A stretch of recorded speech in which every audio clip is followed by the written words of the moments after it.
शुभ प्रभात। प्रभु का रूप राम नाम के अधीन है, राम नाम के अधीन, राम नाम के अधीन। तो जिस नाम का जप करोगे उस रूप से परमात्मा तुम्हारे समक्ष प्रकट होंगे। जहाँ प्रेम से परमात्मा के नाम का जप हो वहाँ भगवान को प्रकट होना ही पड़ता है। किसी को बहुत प्यास लग रही है और वह पानी पानी का जप करे, इससे पानी मनुष्य के पास आता नहीं। जिसको प्यास लगे उसको पानी के पास जाना पड़ेगा। पानी जड़ है, पानी किसी दिन तुम्हारे पास आएगा नहीं, तुमको पानी के पास जाना पड़ेगा। परंतु कोई अतिशय प्रेम से सीताराम सीताराम का स्मरण करते हुए जप करे तो राम जी वहाँ प्रकट होते।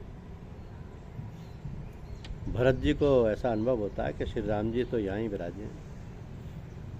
श्री कृष्ण परमात्मा जब मथुरा में और द्वारका में विराजते थे तब प्रत्येक गोपी को ऐसा अनुभव होता था कि मेरे श्री कृष्ण मेरे साथ ही हैं।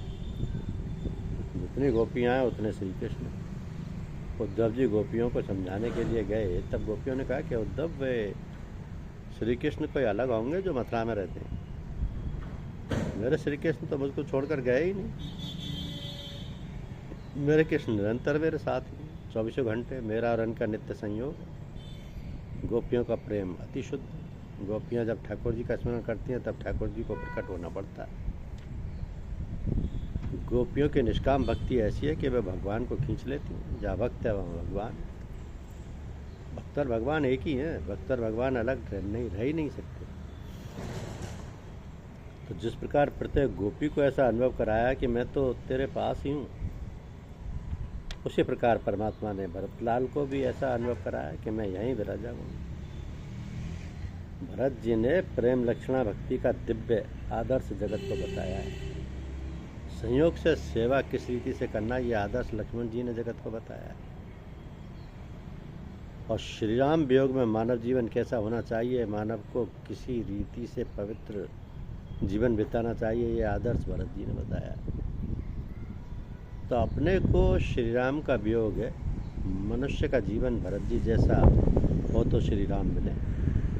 भरत जी का चरित्र मनुष्य के लिए अनुकरणीय है। भरत जी के सत्संग प्रभाव से अयोध्या की प्रजा कंदमूल फल का सेवन करती थी। बहुत लोग केवल एक बार भोजन लेते। बहुत से लोग श्री राम के दर्शन के लिए व्रत उपवास करते, बहुत से ब्रह्मचर्य का पालन करते। 14 वर्ष तक अयोध्या की प्रजा ने श्री रामचंद्र जी की तपश्चर्या पूर्वक प्रतीक्षा की। अब मनुष्य पैसे के लिए आकांक्षा करता है, परमात्मा के लिए क्या करता है?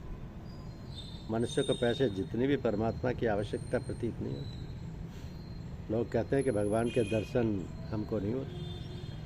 भगवान के दर्शन तुमको किस रीति से हो? तुमको प्रभु की क्या आवश्यकता पड़ती है? परमात्मा के लिए तुम क्या करते हो? जीव ईश्वर के लिए लौकिक सुख का त्याग ना करे तब तक भगवान को भी दया नहीं आती। परमात्मा तो व्यापक होने से तुम्हारे पास ही है, साथ में ही रहते हैं। तुम सावधान होकर प्रभु के लिए कुछ साधन करो, भरत जी के जैसा पवित्र जीवन बिताओ तो परमात्मा अवश्य प्रकट होंगे। धन्यवाद।